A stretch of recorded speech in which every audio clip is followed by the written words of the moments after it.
লক্ষ অগণিত শুকর ও সুজুদ যিনি আমাদেরকে আজকের এই দ্বীনি মজলিস, জান্নাতীদের মজলিস, জাকিরিন শাকিরিনদের মজলিস, আল্লাহওয়ালাদের মজলিস, আহলুল্লাহদের মজলিস, উলামায়ে উম্মতের মজলিসে হায়াতের একটি অংশ এই মজলিসে বসার কাটার সুযোগ করে দিয়েছেন। এই জন্য জবান খুলে প্রত্যেকে গোলাম হিসাবে মালিকের দরবারে শুকরিয়াতান বলি আলহামদুলিল্লাহ। আল্লাহ তাআলা আমাদেরকে তার শুকরগুজার বান্দা হিসাবে কবুল ও মঞ্জুর করেন, আমরা সবাই বলি আমিন। আমি বয়ান করার জন্য বসি নাই, অল্প কিছু কথা বলবো ইনশাআল্লাহ। আমার পরেই সারা বাংলাদেশে সুপরিচিত শিশু মালানা খ্যাত হাফেজ মাওলানা মুফতি মহিউদ্দিন নূরী তিনি তাশরীফ আনবেন, বয়ান করবেন ইনশাআল্লাহ। অনেক সুন্দর বয়ান করেন আলহামদুলিল্লাহ। যারা আমার আগে বয়ান শুনছেন, আব্দুর রহমান জামি সাহেব অনেক গুরুত্বপূর্ণ বয়ান করছেন। যারা বয়ান শুনছে তারা বলতে পারবেন। যাই হোক, আপনারা যারা এখনো বাহিরে আছেন, এদিক সেদিক আছেন, আমি বিনয়ের সাথে অনুরোধ করব আমরা সকলে একটু ময়দানে চলে আসব। এখন আমি আপনাদেরকে একটু অনুরোধ করব, আমরা যেখানে আছি ওখান থেকে যদি প্রত্যেকে একটু সামনের দিকে আগাই বসি। লা ইলাহা ইল্লাল্লাহ, লা ইলাহা ইল্লাল্লাহ, লা ইলাহা ইল্লাল্লাহ, লা ইলাহা ইল্লাল্লাহ, লা ইলাহা ইল্লাল্লাহ, লা ইলাহা ইল্লাল্লাহ, লা ইলাহা ইল্লাল্লাহ, লা ইলাহা মুহাম্মাদুর রাসূলুল্লাহ সাল্লাল্লাহু আলাইহি ওয়াসাল্লাম। আলহামদুলিল্লাহ, আল্লাহ পাক রব্বুল আলামিনের পবিত্র কালামুল্লাহ শরীফ থেকে একখানা আয়াতে কারিমা আপনাদের সামনে তেলাওয়াত করেছি।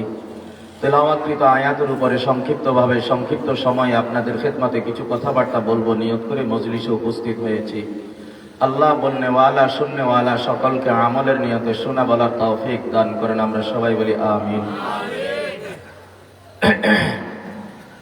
আমরা বর্তমান জামানার মানুষ মৃত্যুর কথা বলতে বলতে এতটাই ভুলে গেছি যে আমার যে একদিন মৃত্যু হবে সেই কথা এখন আর আমার মনেও পড়ে না। আমরা যে একদিন মরে যাব, একদিন যে আমাদের মৃত্যু হবে, এই কথাটা এখন আর আমাদের স্মরণ নাই। দেখবেন বয়স 70 বছর হয়ে গেছে, এখনো মৃত্যুর কথা চিন্তাও করে না। যত নাড়ামি আছে ব্যাজ্ঞান চালাই যেতে আছে, ঠিক না বেঠিক? যত নাড়ামি জানে এক কানো ছাড়ে ন, ব্যাজ্ঞান করি যার আছে না নাই? বয়স যতই বাড়ছে বাড়ক না কেন, কিন্তু শয়তানি কমে না, ঠিক না বেঠিক? দেখবেন যে কোনো জায়গায় জমির আইল ঠেলতে গেলে অন দেড়ার ঠেলে হিমইলে যেত চায়, মানে অর্থাৎ দিনের কেমনে রাখবে না লাগবে কল্পনাও করতে নাইতেন না। তো বুড়াগো যদি অবস্থা, তো হোলানের অবস্থা কি হইব? কথা কয় না, হোলানের অবস্থা কি হইব? তো এটাল্লাই অজ্ঞা কয় আমার বাপ হইল হারামি, আমি হইলাম টাটকা হারামি। কথা বুঝেন না? হিগের বাপের কি কয়? আর বাপ হইলো আস্তা হারামি, তবে আমি টাটকা হারামি, আমি আর বার মতন এত টটকা হারামি না। এবং বর্তমান অবস্থা হয়েছে এরকম, বাপে আল্লাহরে মানে না তো হুতে মানবো কতুন, বাপে নমাজ পড়ে না হুতে পড়বো কতুন, বাপে দাঁড়িয়ে রাখে না হুতে রাখবো কতুন। কথা বলেন? বাপে দাঁড়িয়ে রাখে না তো হুতে দাঁড়িয়ে রাখবো কতুন। বাপে বিড়ি টানে, হোলায় গাঞ্জা টানে। কথা কয় না? বাপে কি টানে? হোলায় কি টানে? গাঞ্জা টানে। মায় পর্দা করে না, মেয়ে পর্দা করবো নি? মায় পর্দা করে না, মেয়ে পর্দা করবো নি? এই বয়সে মা যদি এক ক্যান্সারে হিন্দে তো মাই অর্ধ লুঙ্গ আঁকবে, এটাই স্বাভাবিক। কথা কয় না? 50 বছরের বেডিরা যে বোরকা গাদ দিয়ে আঁড়ে, ফেরেশতা করে যদি আল্লাহ দুনিয়াতে একটু ইশারা দিত, এগুনের 33,000 ভোল্টেজের শর্ট মারল ফেরেশতারা। কথা কন, ঠিক না বেটি? কি বোরকা গায়ে দেয়, কি বোরকা বার হয়েছে এটা? এটা বোরকা নামের কলঙ্ক। কন না, এটা বোরকা নামের কি কলঙ্ক? এটা কেমন বোরকা? বোরকা হইব সাদা সিধা, বোরকা হইব ডালা ডিলা। এই যে আমরা যুগ বেগুন গাদ দিই, আঙ্গু এগুন কি টাইট ফিট নেই, আঙ্গু এগুন ডালা ডিলা ননি। তো তোরা ডালা ডিলা গাদ দিলে তোকে সমস্যা গিয়া, তোকে ঠাডা হচ্ছে। কথা কয় না? ঠাডা হচ্ছে, এগুলো কিচ্ছু বুঝে না, কিচ্ছু জানেও না লাগে। এটা কি বোরকা গাদ দেয়? যেই বোরকা মাইয়া গাদ দিব সেই বোরকায় মা গাদ দিব হইছে। বেডি কতগুণ আছে দেখবেন, জি বিয়া দিছে, হুদ বিয়া করাইছে, বোরকার লগে মুখোশ পরে না, স্টাইল করে, স্টাইল করি মুখোশ লাগায় না, মাস্ক লাগায়। কি লাগায়? মাস্ক লাগায়। আচ্ছা, ইগের যদি এই অবস্থা হয় তো ইগের মাইয়ার কি অবস্থা হইব? কথা কর না। এই বয়সে একজন মহিলার যদি অবস্থা এমন হয় তো তার মেয়ের অবস্থা কি হইব? তার থেকে আপনি ভালো কিছু আশা করিবেন? আমি তো এই জামানার যে মেয়েরা আছে এদের থেকে আমি কোরআন হাফেজ বাইর হইব এটা স্বপ্ন দেখতে পারি না। আপনারা দেখেননি? এদের থেকে শুধু গাঁজাখোর বার হইব, এদের থেকে শুধু মদুরি বার হইব, গাঞ্জুড়ি বার হইব, সন্ত্রাস বার হইব, চাঁদাবাজ বার হইব, ইয়াব্বাখোর বার হইব। কথা বলেন? কারণ এদের অবস্থা তো এটা বোঝা যায় না যে এরা একজন হাফেজ কোরআনের মা হইব ভবিষ্যতে। এদের অবস্থা এটা বোঝা যায় না যে একজন আলেমের মা হইব। এদের অবস্থা এটা বোঝা যায় না যে একজন ইমামের মা হইব। এদের অবস্থা এটা বোঝা যায় না যে এর মেয়েটার একজন হাফেজের কাছে বিয়ে দিতে পারবো। এর মেয়ের অবস্থা দেখি এটা বোঝা যায় না যে এই মেয়েটা একজন আলেমের কাছে বিয়ে দিতে পারবো। কথা বলেন ঠিক না বেঠিক? এখন এই রোগ কি আঙ্গ সমাজে নাই? আসেনি? এই রোগ আঙ্গ সমাজে আসেনি? আঙ্গ সমাজের মানুষ এখনো অনেকে দেখবেন হলুদ অনুষ্ঠানে নাচ গান করে, এখনো হলুদ অনুষ্ঠানে গান বাজনা করে। যারা বুঝছে তারা বুঝছে, যারা বুঝে না তারা কিয়ামতের ময়দানে জুনতে বুঝতো না। মরব ফেরেশতারা দুই লাথি দিয়ে জাহান্নামে হালাই দিব, আরেক ফেরেশতারা খোলার মধ্যে উঠাই দিবি, গেলে খোলার দে। কথা কয় না? আপনারা কি রাগ করেন? যারা হলুদ অনুষ্ঠান করে, যারা হলুদ অনুষ্ঠান করে এরা কি ভালো কাজ করে? যারা হলুদ অনুষ্ঠানের নামে বক্সে গান বাজায় এরা ভালো কাজ করে? এরা কি কাজ করে? এদের জীবন গজবে গজবে ভরা জীবন, এদের জীবন অভিশপ্ত জীবন, এদের জীবন লানতের জীবন। যেই মেয়ের বিবাহ শাদীর মধ্যে হলুদ অনুষ্ঠান হয়, নাচ হয়, গান হয়, বেপর্দা হয়, শয়তানি হয়, বেনামাজি হয়, বেপর্দার মধ্যে রাত ভর গান বাজনা হয়, ছেলে কার মেয়ে কার, রাত বাজে 12টা, আছে কার কাছে, চলে কার সাথে, মা কই বাবা কই, ও মা আপনি কোথায়, আপনার মেয়ে কোথায়? ও মা আপনি কোথায়, আপনার ছেলে কোথায়? ও বাবা আপনি কোথায়, আপনার ছেলে কোথায়?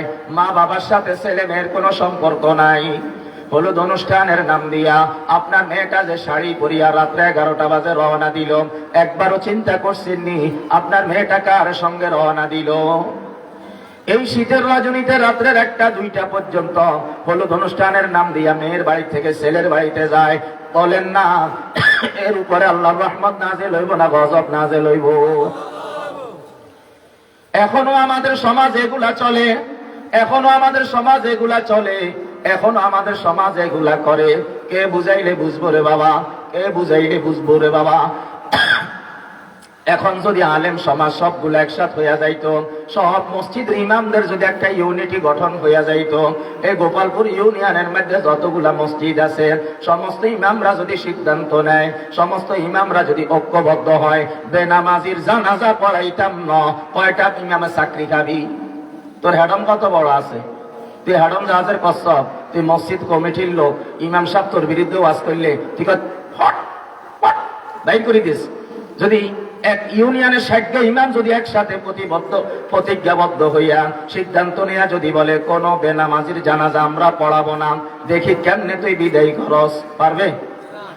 সব ইমামরা যদি ঐক্যবদ্ধ হইয়া বলে নাচ গান করা, হলুদ অনুষ্ঠান করা, কোন বিবাহ বাড়িতে আমরা বিয়ে পড়াইতে যাব না, চাকরি থাকলে থাকবে, না থাকলে না থাকবে, এখন এদের অবস্থাটা কি হবে? কথা বলেন, এদের অবস্থাটা কি হবে? আশ্চর্য লাগে, আশ্চর্য লাগে। হায় হায় হায়, কোন সমাজের মধ্যে আমরা আছি? কোন সমাজের মধ্যে আমরা আছি? আল্লাহ, আমাদের ছেলে মেয়েগুলার আমরা নিজেরা নষ্ট করে দিতেছি, আমাদের ছেলে মেয়েগুলার ভবিষ্যৎ আমরা নিজেরা ধ্বংস করে দিতেছি।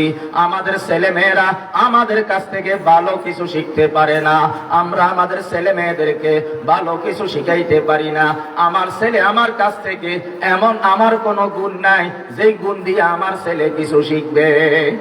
ছেলে দেখে আব্বা একটা বেনামাজি, আব্বা নামাজ পড়ে না, আব্বা বিড়ি টানে, আব্বাই সুদ খায়, আব্বাই ঘুষ খায়, আব্বা আর হুরে জমি দেয় না, আব্বা আর হুরে কি দেয় না? জমি দেয় না। জন বনে আছে সম্পদের বাগের লাই, এত বছর তো নাই এমনি খাবাইছি। দেখছেন নি অবস্থা? দিলে ভিত্তি কি হারামি। বয়স 70 বছর। বয়স কত বছর? 70 বছর। এত বছর তোরে খাবাইছি, তোর জামাইরে খাবাইছি, তোর হুজিরে খাবাইছি, অনাইছ তুই সম্পদের বাগের লাই।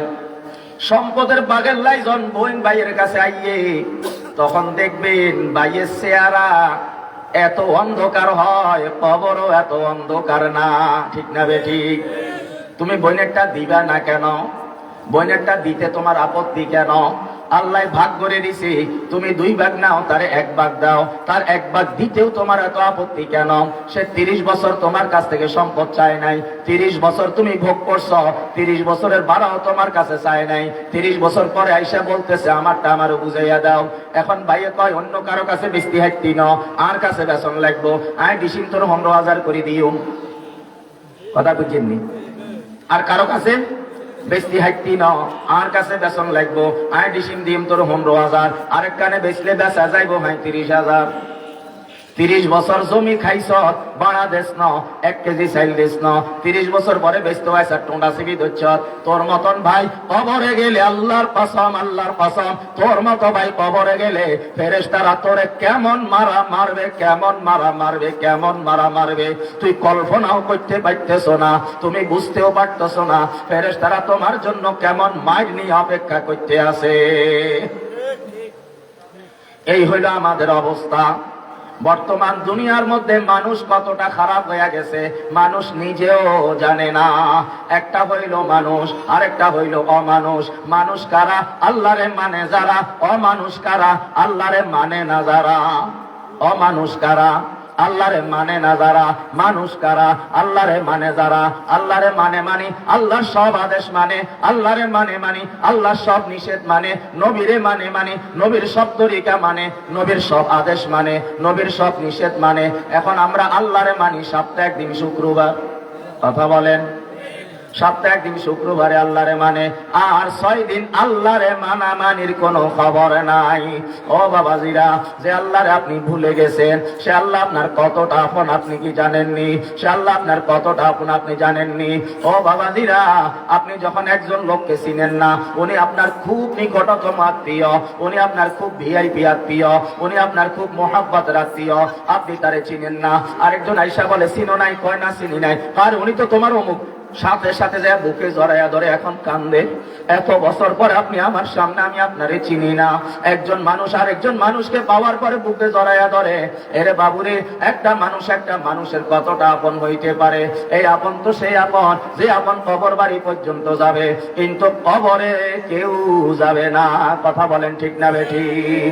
আজকে আমাদের অবস্থাটা কি? আজকে আমাদের অবস্থাটা কি? ও বাবাজিরা, আজকে আমরা আল্লাহরে ভুলে গেলাম। আল্লাহ কি আমারে ভুলে গেছেনি? আল্লাহ যদি আমারে ভুইলা যাইতো, আমার অবস্থাটা জানি কি হইতো?